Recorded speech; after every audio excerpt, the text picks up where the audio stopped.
Bonjour, j'ai une question essentielle à vous poser. Et si vous deviez mourir aujourd'hui, êtes-vous sûr à 100% d'aller au paradis? Peut-être vous me diriez oui, je suis une assez bonne personne, je pratique bien ma religion, mais ce n'est pas ce que dit Dieu. Et donc si vous voulez bien, je vais prendre quelques minutes avec vous pour vous expliquer comment vous pouvez être sûr à 100% d'aller au paradis, car la Bible vous garantit que vous pouvez en être sûr. Donc tout d'abord, il faut savoir que Romains 3,23 nous dit « Car tous ont péché et n'atteignent pas à la gloire de Dieu ». Donc tous les hommes sont pécheurs, nous sommes tous coupables du péché. Le péché, c'est enfreindre la loi de Dieu. Et donc nous sommes tous coupables d'avoir désobéi à Dieu, d'avoir menti, d'avoir peut-être volé, d'avoir peut-être désobéi à nos parents. Nous avons tous commis des péchés contre Dieu, qui Dieu, lui, est parfait, saint et sans péché. Donc nous sommes coupables devant lui. Et donc le verset nous dit « Et n'atteignent pas à la gloire de Dieu ». Parce que Dieu étant parfait, nous ne pouvons pas être parfaits. Donc nous ne pouvons pas aller au paradis par nos bonnes œuvres. Car il faudrait que l'on soit parfait. Or nous sommes pécheurs. Donc nous ne pouvons pas atteindre la gloire de Dieu. Et ça c'est très important que vous sachiez que personne ne peut aller au paradis par ses bonnes œuvres. Ensuite, Romains 6,23 nous dit au commencement du verset « Car le salaire du péché est la mort ». Donc la conséquence de notre péché, c'est le fait que nous allons mourir un jour. Nous méritons de mourir à cause de nos péchés. Ça ne s'arrête pas là. Vous avez une âme et un esprit, et vous rentrez dans l'éternité, soit au paradis, soit en enfer. Donc soit à la vie éternelle, soit à la mort éternelle. Et la Bible nous dit, à propos de l'enfer, en Apocalypse chapitre 21, verset 8, « Mais les craintifs, et les incrédules, et les abominables, et les meurtriers, et nous sommes d'accord, tuer quelqu'un est un grave péché, et il est dit ensuite, et les proxénètes, et les sorciers, et les idolâtres, et tous les menteurs. » Donc je ne sais pas pour vous, mais j'ai déjà menti. Et je suis certain que vous avez déjà menti, car nous sommes tous coupables de mentir. Tous les hommes ont déjà commis le mensonge. Donc nous sommes tous dans cette liste, et bien sûr nous avons fait pire que mentir. Et la suite nous dit « Auront leur part dans le lac qui brûle avec le feu et le soufre, qui est la seconde mort. » Donc Dieu nous avertit qu'à cause de nos péchés, nous méritons d'aller dans le lac de feu, c'est-à-dire en enfer, et c'est ce qui est la seconde mort. Donc tous les hommes méritent d'aller en enfer à cause de leurs péchés. Car Dieu est saint et juste, et il doit punir vos péchés. Vous devez payer les conséquences de tous vos péchés. Et Dieu ne peut pas accepter le péché dans son royaume. Son royaume est parfait.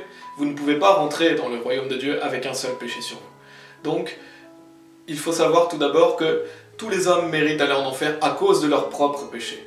Mais bien sûr, Dieu est juste et saint donc, mais Dieu est aussi amour. Dieu ne veut pas que vous alliez en enfer.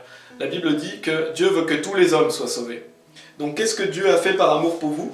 Il est dit en Romains chapitre 5 verset 8 « Mais Dieu dirige son amour vers nous en ce que, pendant que nous étions encore pécheurs, Christ mourut pour nous. » Donc ce que Dieu a fait par amour pour vous, c'est qu'il a envoyé Jésus-Christ, son Fils, mourir pour vous. Et ne sachant pas si vous connaissez qui est Jésus-Christ, je vais vous donner quelques informations pour vous expliquer qui est Jésus-Christ. Déjà, il faut savoir en Matthieu chapitre 1 verset 21, la Bible nous dit « Et elle enfantera un fils, en parlant de la Vierge Marie. » Donc Jésus-Christ est né de la Vierge Marie. « Et tu appelleras son nom Jésus, car il sauvera son peuple de leurs péchés. » Donc Jésus-Christ est le Fils de Dieu qui est né de la Vierge Marie. Son nom Jésus signifie qu'il est le Sauveur, qu'il est venu nous sauver de nos péchés. Il est le Messie. Et Jésus-Christ est donc le Fils de Dieu. Il a mené une vie parfaite, il n'a jamais péché. La Bible nous dit qu'il a été tenté en tout point comme nous le sommes, cependant sans péché. Donc Jésus-Christ est parfait. Et la Bible nous dit qu'il est le Fils de Dieu, mais qu'il est aussi Dieu. Dieu fut manifesté dans la chair. Et en 1 Jean chapitre 5, verset 7, la Bible dit « Car il y en a trois qui attestent dans le ciel, le Père, la Parole et l'Esprit Saint, et ces trois-là sont un. » Donc le Père, la Parole c'est Jésus-Christ et l'Esprit Saint.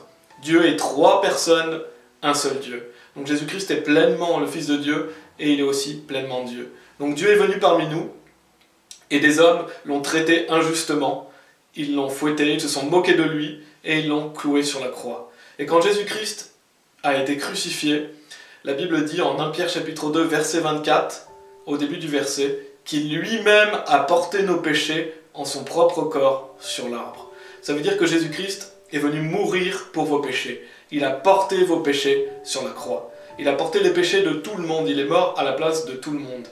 Il est dit d'ailleurs en 1 Jean chapitre 2, verset 2, « Et il est la propitiation pour nos péchés, et non seulement pour les nôtres, aussi pour les péchés du monde entier. » Jésus-Christ est mort pour les péchés de tout le monde. Il a pris votre condamnation, il est mort à votre place. Pourquoi a-t-il fait cela? Par amour pour vous, pour que vous puissiez être pardonnés et que vous puissiez aller au paradis. Et Jésus-Christ est mort, ils ont pris son corps, il a été enseveli, et donc son âme pendant 3 jours et 3 nuits en enfer, à cause de vos péchés, il a été puni pour vous. Et ensuite, il est ressuscité des morts le 3e jour. À ce sujet, la Bible dit, « Qui est celui qui condamne? C'est Christ qui mourut, oui plutôt, qui est ressuscité, qui est même à la main droite de Dieu, qui a aussi fait intercession pour nous. » Donc Jésus-Christ est mort, mais nous croyons dans un Dieu vivant, donc Jésus-Christ est ressuscité des morts. Il est revenu à la vie. La Bible dit qu'il a été vu par plus de 500 frères en même temps. Beaucoup ont témoigné et ont attesté de sa résurrection. Il a montré les trous dans ses mains, il a montré qu'il était vivant. Et 40 jours après, il est monté au paradis. Et aujourd'hui, il est à la main droite de Dieu et il fait intercession pour nous. Ça veut dire qu'il est notre avocat. Il veut intercéder en notre faveur. Donc ça, Jésus-Christ l'a fait pour tout le monde. Dieu a envoyé son Fils mourir pour nos péchés sur la croix. Il a été enseveli, il est ressuscité des morts. Est-ce que ça veut dire maintenant que tout le monde va aller au paradis? Non, tout le monde ne va pas aller au paradis parce qu'il y a quelque chose que vous devez faire personnellement. Et à ce sujet, cette question est posée dans la Bible où un monsieur demande à Paul et Silas comment il peut être sauvé et il leur demande « Messieurs, que dois-je faire pour être sauvé ?» Donc c'est une bonne question. Qu'est-ce que vous devez faire pour être sauvé et donc aller au paradis? Et la réponse est « Et ils dirent « Crois au Seigneur Jésus-Christ et tu seras sauvé et ta maison. » Notez bien que la Bible dit « Crois au Seigneur Jésus-Christ ». Donc c'est de croire en Jésus-Christ qui nous sauve. Il n'est pas dit « Va dans une église et tu seras sauvé ». Il n'est pas dit « Soyez baptisés et vous serez sauvés ». Il n'est pas dit « Pratiquez les bonnes actions et vous serez sauvés ». Il n'est pas dit de changer de vie. Non, il est dit seulement de croire. Donc c'est seulement en croyant, ce n'est pas par les œuvres. Et à ce sujet, que signifie croire? Croire en Jésus-Christ signifie avoir confiance en lui. Donc que vous avez confiance que ce que Jésus-Christ a fait est suffisant pour vous sauver. Que vous n'avez rien à ajouter d'autre, mais seulement avoir confiance. Et croire signifie aussi se reposer sur lui. C'est-à-dire, comme il est dit en Hébreux chapitre 4, que lorsque l'on croit en lui, on entre dans son repos. Donc, nous ne sommes pas sauvés par nos œuvres, c'est abandonner toute volonté d'œuvrer pour le paradis, ou de pratiquer des bonnes actions, ou quelle que soit la manière dont on croyait aller au paradis. Il faut abandonner cette mauvaise manière pour croire en Jésus-Christ. Et donc se reposer sur lui, avoir confiance en lui. Et il est dit en Actes chapitre 8, verset 37, pour parler un peu plus de cette notion de croire. Donc c'est Philippe qui enseigne l'eunuque et qui lui partage l'évangile et qui lui dit, et Philippe dit, si tu crois de tout ton cœur, tu le peux. Donc croire en Jésus-Christ, c'est y croire de tout son cœur. Y croire de tout son cœur, ça veut dire entièrement, complètement, seulement en lui. Donc si vous dites que vous croyez en Jésus-Christ, mais qu'il faut aussi pratiquer les bonnes œuvres, vous ne croyez pas complètement en lui. Vous croyez dans vos propres actes et vos propres efforts. Si vous dites qu'il faut croire en Jésus-Christ, mais que vous pouvez perdre votre salut, et donc on va voir plus en détail après que lorsque vous croyez en Jésus-Christ, vous avez la vie éternelle, vous êtes sauvé pour toujours. Mais si vous croyez perdre votre salut, vous dites que ce qu'a fait Jésus-Christ n'est pas suffisant. Donc vous ne croyez pas de tout votre cœur. Donc y croire de tout son cœur, ça signifie croire seulement en lui pour être sauvé, et aucune œuvre. La Bible nous dit, par conséquent, nous concluons qu'un homme est justifié par la foi sans les actions de la loi. Donc en croyant sans aucune œuvre. Et donc qu'est-ce que cela signifie? Ça signifie que beaucoup de personnes qui se disent chrétiens ne sont pas sauvées. Par exemple les catholiques, par exemple les pentecôtistes, les charismatiques, beaucoup de chrétiens évangéliques aussi. Parce qu'ils disent croire en Jésus-Christ, mais ils ne croient pas en Jésus-Christ, parce qu'ils n'ont pas confiance en lui pour leur salut. Mais ils ont confiance dans leurs œuvres et dans leur capacité à garder le salut, par exemple. Donc, c'est un mensonge. Ils ne croient pas en Jésus-Christ.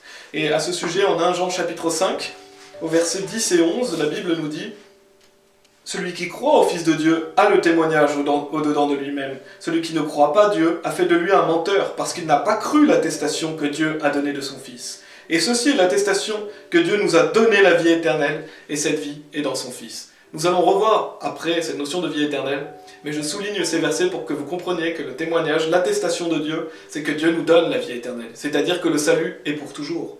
Donc si vous croyez que le salut peut se perdre, ça signifie que vous ne croyez pas à l'attestation de Dieu. Vous faites de Dieu un menteur, donc vous n'êtes pas sauvés. Croire en Jésus-Christ signifie croire déjà dans le vrai Jésus-Christ de la Bible, mais aussi croire que c'est seulement par la foi et que Dieu vous sauve pour toujours. C'est cela, croire en Jésus-Christ. Et donc, c'est cette notion de repentance. Souvent, cette notion de repentance est mal comprise, mais la repentance pour notre salut, et le fait de repenser, c'est le fait d'arrêter de croire dans ses œuvres, d'arrêter de croire dans une fausse croyance, pour croire en Jésus-Christ. C'est cela la repentance, c'est se tourner vers Jésus-Christ. Et si vous mettez votre confiance en lui, alors la Bible dit que vous êtes sauvés. En Éphésiens chapitre 2, versets 8 et 9, la Bible nous dit « Car par grâce vous êtes sauvés, par le moyen de la foi, c'est-à-dire en croyant, et cela pas de vous-même, c'est le don de Dieu, non des œuvres, afin qu'aucun homme ne se vante. » Donc notez bien qu'il est dit par la foi, par la grâce, non des œuvres. Donc la Bible sépare les œuvres et la grâce. Pourquoi? Parce qu'il ne faut rajouter aucune œuvre à l'œuvre parfaite de Jésus-Christ. Il nous suffit de croire en lui. Et donc il est très important de ne pas croire dans ses œuvres. Et c'est par la grâce, c'est donc gratuit. La Bible nous dit étant justifié gratuitement par sa grâce, par le moyen de la rédemption qui est en Christ Jésus. Donc être sauvé, c'est gratuit. Et si je vous dis aujourd'hui, tenez, j'ai pour vous un cadeau gratuit, devez-vous payer pour cela? Non, bien sûr, vous ne devez pas payer. Pourquoi? Parce que c'est gratuit. Et si je vous demande de laver ma voiture en échange, ce ne serait plus gratuit non plus. Et donc c'est pour vous montrer qu'il faut le recevoir gratuitement. Vous n'avez rien à faire, seulement le recevoir, en croyant en Jésus-Christ. Et Romains chapitre 4, verset 5 nous dit « Mais pour celui qui n'œuvre pas, mais qui croit en celui qui justifie l'impie, sa foi lui est comptée pour droiture. » Donc une personne qui ne fait pas d'œuvre, mais croit en Jésus-Christ, est justifiée devant Dieu. Car c'est seulement par la foi que vous pouvez être justifié. Vous devez abandonner votre volonté d'être sauvé par vos œuvres. Et vous ne devez rien rajouter à la foi. Et nous avons vu tout à l'heure, Romains chapitre 6, verset 23, « Car le salaire du péché est la mort. » Donc c'était le commencement du verset. Donc nous méritons de mourir et donc d'aller en enfer. Et la suite du verset nous dit « Mais le don de Dieu est la vie éternelle par Jésus-Christ, notre Seigneur. » Ça veut dire que Dieu va vous donner gratuitement la vie éternelle. Et éternel veut dire pour toujours. Ce qui signifie que ce n'est pas une vie temporaire que Dieu vous donne, c'est une vie pour toujours. Donc c'est éternel. Donc si Dieu vous donne la vie éternelle aujourd'hui, vous la recevez le jour où vous croyez en Jésus-Christ, elle durera éternellement. Et Dieu ne peut pas revenir sur sa décision, c'est une promesse qu'il fait.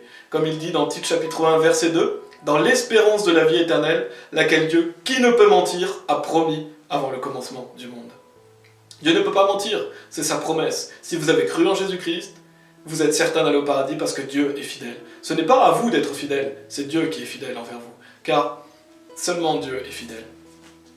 Ensuite, nous allons lire Jean chapitre 3, versets 15 et 16. Jean chapitre 3, verset 16 étant le plus célèbre verset de la Bible, qui résume bien tout ce que nous venons de voir, et qui nous dit « Afin que quiconque croit en lui ne périsse pas, mais ait la vie éternelle. Car Dieu a tant aimé le monde qu'il a donné son seul Fils engendré, afin que quiconque croit en lui ne périsse pas, mais ait la vie éternelle. » Ce qui veut dire que si vous croyez en Jésus-Christ, si vous mettez votre confiance, si vous y croyez de tout votre cœur, et bien sûr ce n'est pas la taille de votre foi qui est importante, c'est le fait de la mettre en lui, en celui qui vous sauve. Et bien la Bible dit que vous ne périssez pas, vous ne serez donc plus jamais condamné, vos péchés sont pardonnés, vous n'irez plus en enfer. Et vous avez la vie éternelle, ce qui fait que vous avez votre place réservée et garantie au paradis. Et en Jean chapitre 1, verset 12, la Bible nous dit que lorsque vous croyez en Jésus-Christ, Dieu devient votre Père. Il est dit, mais à tous ceux qui l'ont reçu, à eux, il a donné pouvoir de devenir les fils de Dieu, c'est-à-dire à ceux qui croient en son nom. Notez bien qu'il est dit croire toujours. Il n'est pas dit d'être une bonne personne, il est dit de croire dans le nom de Jésus-Christ. Donc si vous croyez en Jésus-Christ, vous devenez un enfant de Dieu, une fille ou un fils de Dieu. Et donc c'est un événement, c'est-à-dire que comme vous êtes né une fois sur cette terre, le jour où vous décidez de croire en Jésus-Christ, la Bible dit que vous êtes né de nouveau, et donc vous devenez un enfant de Dieu. Et bien sûr, si Dieu est votre Père, comme votre Père physique, il restera toujours votre Père. Vous ne pouvez pas arrêter d'être son enfant. Vous êtes son enfant pour toujours. Donc si vous commettez des péchés une fois que vous êtes son fils, Dieu va vous châtier, il va vous punir, car la Bible dit que celui que le Seigneur aime, il le châtie. Donc si vous faites des mauvais actes, Dieu vous punira sur cette terre, mais il ne vous punira pas de l'enfer, vous êtes son fils ou sa fille. Et si vous commettez des bonnes choses, si vous faites des bonnes actions, Dieu va vous bénir et vous serez récompensé pour cela. Mais c'est pour vous dire qu'une fois que vous êtes son enfant, le jour où vous le devenez, vous l'êtes pour toujours. Et notez bien qu'il est dit devenir un enfant de Dieu, devenir les fils de Dieu. Parce que ça veut dire qu'avant vous ne l'étiez pas. Nous sommes tous des créatures de Dieu, mais nous avons besoin de devenir son enfant. Comment? En croyant en Jésus-Christ. Ensuite, il est dit dans Jean chapitre 10, verset 28, donc Jésus-Christ parle des personnes qui croient en lui, et il dit « Et je leur donne la vie éternelle ». Donc c'est un don gratuit, et c'est la vie qui est éternelle. Et ils ne périront jamais. Donc ce qui veut dire que vous ne pouvez plus jamais aller en enfer, vous n'avez plus à vous soucier d'où vous allez aller. Vous êtes sûr d'aller au paradis. Pourquoi ? Parce que Dieu a pardonné tous vos péchés le jour de votre salut. Il pardonne vos péchés passés, présents et aussi futurs, car vous allez encore pécher dans votre vie. Et à ce sujet, il est dit dans Hébreux chapitre 10, verset 17, « Et de leurs péchés et iniquités, je ne me souviendrai plus. » Donc quelle bonne nouvelle, Dieu efface tous vos péchés passés, présents et futurs le jour où vous croyez en son Fils, Jésus-Christ. Et la suite du verset de Jean chapitre 10, verset 28 nous dit « Et aucun homme ne les ravira de ma main. » Donc vous êtes dans la main de Jésus-Christ, vous êtes dans la main du Père, Dieu vous tient, vous ne pouvez pas lâcher cette main, et Dieu ne lâchera jamais votre main.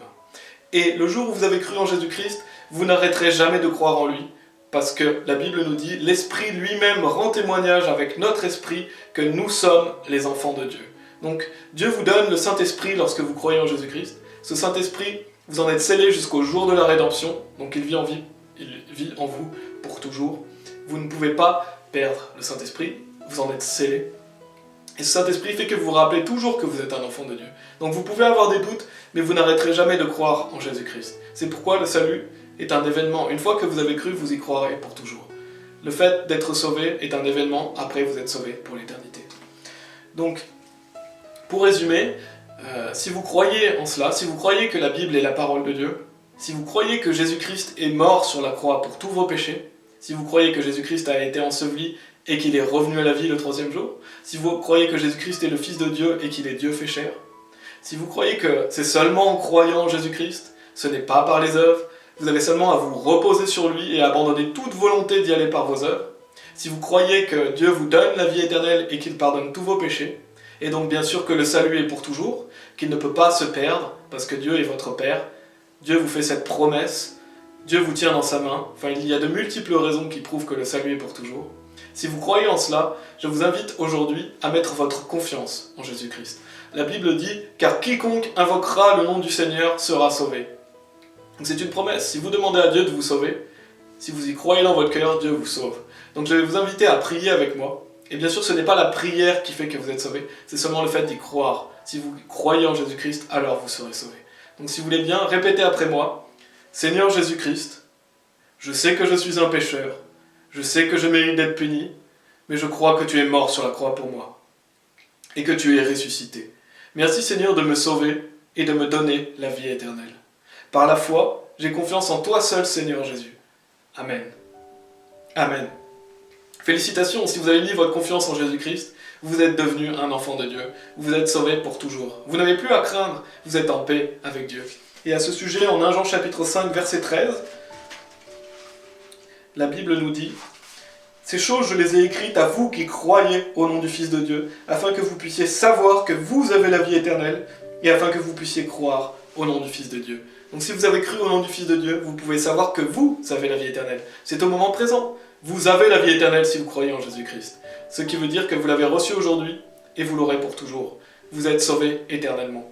Et en Romains chapitre 8, la Bible nous dit que rien ne peut nous séparer de l'amour de Dieu lorsque nous sommes son enfant. Il est dit « Car je suis persuadé que ni mort, ni vie, ni ange, ni principauté, ni pouvoir, ni chose présente, ni chose à venir. Donc rien de ce que vous pouvez faire dans votre vie peut faire que vous perdez la vie éternelle, parce que Dieu vous aime pour toujours une fois que vous êtes son enfant. Il est dit « Ni hauteur, ni profondeur, ni aucune autre créature ne sera capable de nous séparer de l'amour de Dieu qui est en Christ Jésus, notre Seigneur. » Vous êtes attachés à Jésus-Christ. Vous êtes en Jésus-Christ maintenant que vous avez cru en lui. Donc rien ne peut vous séparer de l'amour de Dieu. Vous ne pouvez plus jamais aller en enfer. Vous avez votre place réservée au paradis. Donc maintenant que vous êtes sauvés, si vous commettez des péchés, Dieu va vous punir sur cette terre, comme je vous ai dit. Car Dieu vous aime et il voudra vous ramener sur le droit chemin. Si vous faites des bonnes choses, alors il vous bénira. Et c'est ce que je vous encourage à faire. Dieu veut que vous pratiquiez les bonnes œuvres maintenant que vous êtes sauvés. Pas pour être sauvés, car vous êtes déjà sauvés, mais par amour de lui. Donc Dieu veut que vous puissiez être baptisés par immersion. Et si vous ne vous faites jamais baptiser, vous serez quand même sauvés. Mais le baptême montre que vous avez envie de vivre la vie chrétienne et de suivre Jésus-Christ. Et Dieu nous invite à lire la Bible, à aller à l'église et à faire des bonnes œuvres. Et comme j'ai dit, ce n'est pas fait pour être sauvé parce que vous êtes déjà sauvés, mais c'est par amour de Dieu et parce que vous serez récompensé si vous faites des bonnes actions. Que Dieu vous bénisse.